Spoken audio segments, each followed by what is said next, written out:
বন্ধু বান্ধৱীসকল, ডিএলএডৰ যিটো 2 বছৰীয়া কোৰ্স, এই কোৰ্সটোৰ কাৰণে যিটো পেট এক্সাম দিব লাগে, প্ৰি এন্ট্ৰি টেষ্ট, তাৰ বাবে এডমিশনৰ নটিফিকেশন আহি গৈছে। সেই পৰীক্ষাটোৰ লাষ্ট ডেট কেতিয়া, এডমিট কাৰ্ড ওলাব কেতিয়া, তাৰপিছত লগতে ৰিজাল্ট পৰ্যন্ত, পৰীক্ষা পৰ্যন্ত সকলোবিলাক আহি গৈছে। জাষ্ট এতিয়া ভালদৰে পঢ়িব লাগে, কাৰণ সোনকালে পৰীক্ষা হ'ব, ৰিজাল্টো প্ৰায় 10-15 দিনৰ ভিতৰত ৰিজাল্টটো দি দিব। এইটো লিখাই আছে নটিফিকেশনত, আপোনালোকে পাইছে। এতিয়া কথাটো হ'ল, পৰীক্ষাটোত পাছ কৰিবৰ কাৰণেতো পঢ়িবতো লাগিবই। ইয়াৰ উপৰিও বিভিন্ন ধৰণৰ কেটেগৰী থাকে, আৰু এই কেটেগৰীত পায় মানে পোষ্টবিলাক থাকে, ভাগ কৰা থাকে। যোৱাবাৰ তেনেকুৱা হৈছিল। মোৰ যোৱাবাৰ ৰেংক খাইছিল। ৰেংক বুলি কওঁতে, যিহেতু মই দৰং ডায়েটত পঢ়ো, দৰং ডায়েটৰ যিখন লিষ্ট আহিছিল, এই লিষ্টখনত চিৰিয়েল নাম্বাৰ ৱাইজ কিমান নম্বৰ পাইছে তেনেকুৱাকে থাকে। মোৰ 105 নম্বৰ আছিল। মোৰ যিমান নম্বৰ পাইছিলো, সেইখিনি নম্বৰত 4জন মানে একে নম্বৰে পাইছিল, 3-4জন একে নম্বৰ পাইছিল। যিহেতু মোৰ নামটো লেটাৰৰ ক্ষেত্ৰত পিছত যিহেতু এছ আছে, SAY, সেইকাৰণে মোৰ 105ত আহিছিল, কিন্তু নাম্বাৰ একে পাইছিলো, প্ৰায় 103-2 মান থাকিব লাগিছিল। তথাপিতো একে, যিহেতু 3-4জনে পাইছিল, মোৰ নামটো অলপ নামটোৰ কাৰণে মই পিছত পাইছো, 105 নম্বৰ পাইছো। যি কি নহওক, কিন্তু যিসকলে মোৰ সমান একে মাৰ্কছ পাইছিল, অৰ্থাৎ 104 মান পাইছিল, বা মোতকে পিছত মাৰ্কছ পাইছিল, তেওঁলোকেও চিট পাই গৈছিল। কাৰণ 150টা চিটৰ ভিতৰত মোৰ নাম্বাৰ আছিল চিৰিয়েল নম্বৰত 105 নম্বৰত পাব লাগে, তেনেকুৱাই ভাবিছিলো। কিন্তু প্ৰথম যিটো ৰাউণ্ড আছিল, সেই ৰাউণ্ডত মই পোৱা নাছিলো। কিন্তু 150জন পোৱাজনেও পাইছে, বা 160 পোৱাজনেও পাইছে কিন্তু প্ৰথম ৰাউণ্ডত।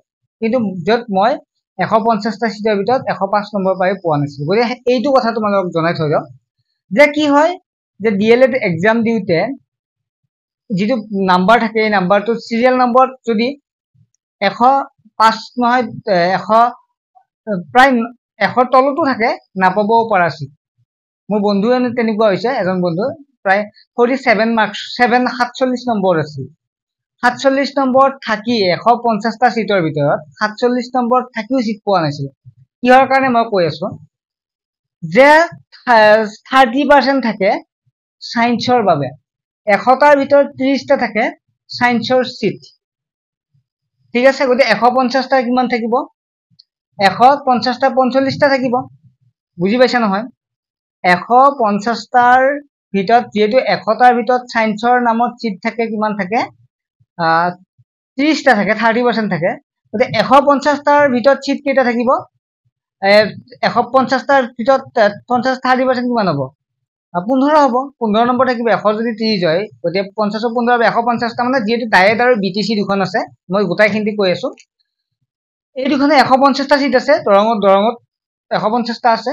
তাৰে ভিতৰত আমি যদি চাওঁ, ডায়েটত আছে 100টা আৰু BTC 50টা। যি কি নহওক, চিৰিয়েল নম্বৰটো আহোঁতে পৰীক্ষাটো একে চিষ্টেমতে আহে। গতিকে 150টা চিটৰ ভিতৰত চাইন্সৰ কিমানটা আছে চিট, চাইন্সৰ চিট আছে মাত্ৰ 45টা। ইয়াৰ উপৰিও যদি জেনেৰেল হয়, জেনেৰেল হলেতো আৰু মাৰ্কছ লাগিব চাইন্সৰ ক্ষেত্ৰত। মই চাইন্সৰ ক্ষেত্ৰত কৈ আছো। গতিকে আৰ্টছৰ ষ্টুডেণ্টে বা কমাৰ্চৰে হওক, কম নম্বৰ পায়ো, কম নম্বৰ মানে চাইন্সতকে কম নম্বৰ পায়ো চিট পাব পাৰে। কিন্তু মই কৈ আছো যে 47 নম্বৰ ৰেংকত থাকিও 150টাৰ ভিতৰত চিট পোৱা নাই, কিন্তু তাতকৈ বেছি কম নম্বৰ পাই, অৰ্থাৎ বেছি ৰেংকত থাকিও যিটো 100ৰ ওপৰত থাকিও কিন্তু চিট পাইছে। ইয়াৰ কথাটো হৈছে, আৰ্টছ আৰু চাইন্সৰ ওপৰত থাকে, কাষ্টৰ ওপৰত থাকে। গতিকে ডিএলএড চিটত কি হৈ থাকে, কাষ্টৰ ওপৰত নিৰ্ভৰ কৰে। গতিকে নাম্বাৰ পুৰা পাব লাগিব, গতিকে কষ্ট কৰিব লাগিব। যিসকলে বিশেষকৈ চাইন্সৰ হয়, জেনেৰেল কেটেগৰী হয়, তোমালোকে বেছি কষ্ট কৰিব লাগিব যদি চিটটো পাব বিচাৰে। আৰু OBC সকলেও কষ্ট কৰিব লাগিব, সকলোৱে কৰিব লাগিব।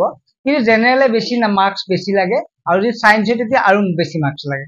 গতিকে এইটোৱে ক'ব বিচাৰিছো, যে 130-50টা চিট থাকিল বা 100টা চিট থাকিলে, আপুনি 100টাৰ ভিতৰত চিৰিয়েল নম্বৰ থাকিলে নহব, আপুনি কাষ্টৰ ভিতৰতো থাকিব লাগিব, বা জেনেৰেল কাষ্টতো থাকিব লাগিব, অৰ্থাৎ চাইন্সৰ কেটেগৰী থাকে তাতো থাকিব লাগিব।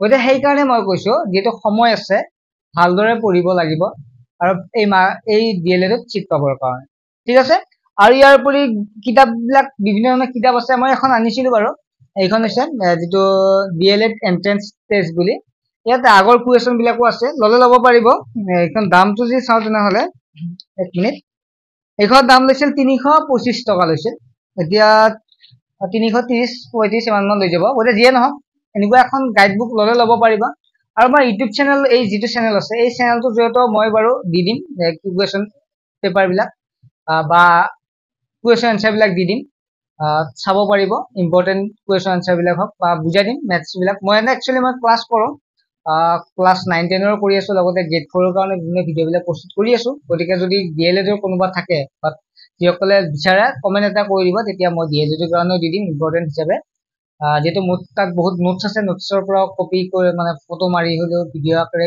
প্ৰস্তুত কৰি দিলো মই দিব চেষ্টা কৰিম গতিকে ভালদৰে পঢ়াই একেদিন আৰু পাস কৰিবৰ কাৰণে ঠিক আছে বাই নেক্সট আমি এটা ভিডিও লগ পাম যদি ক্লাস কৰিব বিচাৰা তেতিয়া হলে বা ভিডিও লাগে ইম্পৰ্টেন্ট ভিডিও তেতিয়া হলে এসএমএস কৰিব নিশ্চয় মই দিব চেষ্টা কৰিম আৰু যদি বেছি সময় নাই একেদিন অলপ ভালদৰে পঢ়ি কেনে পৰীক্ষাটো ভালদৰে দিবা ঠিক আছে বাই